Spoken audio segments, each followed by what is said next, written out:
I'm alive.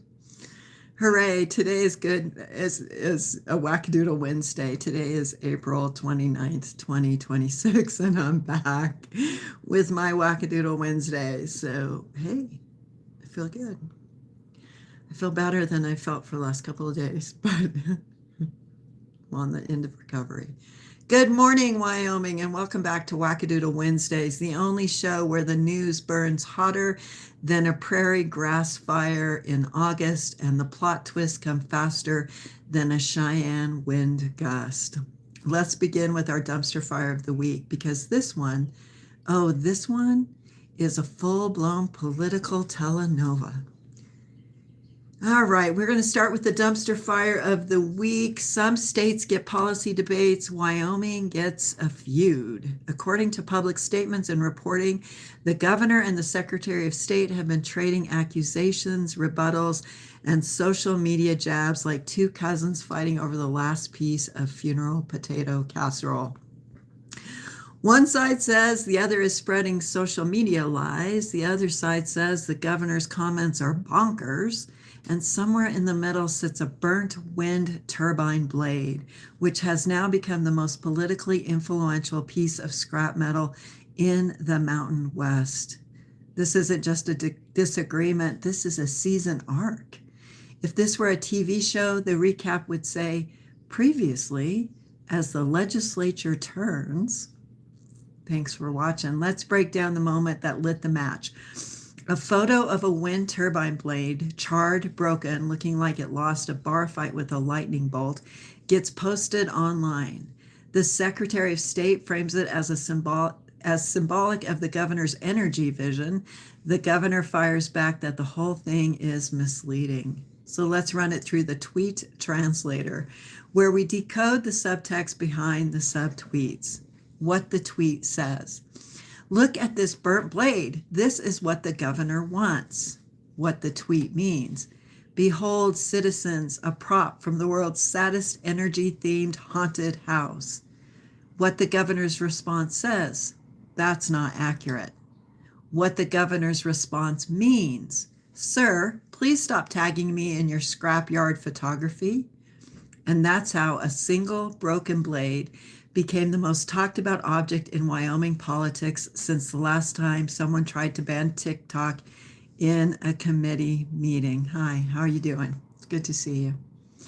All right, now let's move to my Rashomon recap, where one event gets three completely different interpretations depending on who's holding the microphone. The event, Wyoming's first next generation nuclear reactor project breaking ground. Version 1, innovation. Some people describe it as a bold leap into the future, clean energy, high-tech jobs, and a chance for Wyoming to lead the nation. Version 2, apocalypse. Others describe it like someone just installed a glowing green doomsday device next to the county fairgrounds. Version 3, federal outreach. And a third group frames it as Washington showing up uninvited, like a distant relative who arrives with a suitcase and says, I'll only be here for a few months, but then starts forwarding their mail. Same project, three narratives, one very confused public trying to figure out whether to celebrate, panic, or file a comment with the NRC. And now for the Democracy Damage Report, where we check the structural integrity of the Republic and see which beams are creaking this week. ICE holds. Some Wyoming sheriffs are sticking firmly to 48-hour ICE detainers, while advocacy groups push back. The debate is intense, emotional, and deeply tied to national policy conversations. And then there's SNAP funding chaos. Across the country, SNAP benefits are caught in political crosswinds. Depending on the outlet, the narrative ranges from protect vulnerable families to rein in spending. And the result is a lot of uncertainty for people who rely on the program. Dynastic Senate runs. This is next in Democracy Damage Reports. And then there's the next chapter in Wyoming's long tradition of political families. A new Senate run from a well-known name has people talking about legacy, influence and whether the state's political tree has more branches or more reruns. Democracy isn't broken, but it's definitely making a strange noise when you turn the key. And finally, my satirical soundbite.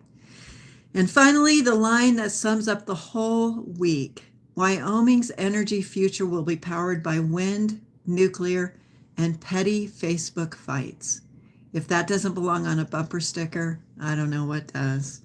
Alexa, play me some music. Thanks for joining. Thanks for liking. That's how the energy flows, as they say. Hi, where are you from? Wyoming. Hi, you're so nice and pretty. Oh, you're nice and pretty too. Alexa, turn down the volume one. All right. I pulled one of my Affirmator cards because I can't hardly go a Wednesday without pulling one. The one I got today is Wonder. It's a wonderful thing to be in a state of wonder. And when I'm a good audience to my life becomes better and better theater. When something delightful happens, I can shout encore and be tickled when it happens again. When something maddening happens, I can laugh it off. Either way, I'm glad I got a ticket to the show. Enjoy your life. This is Wackadoodle Wednesday. Stay tuned. I'll be back. And thanks for commenting. Bye.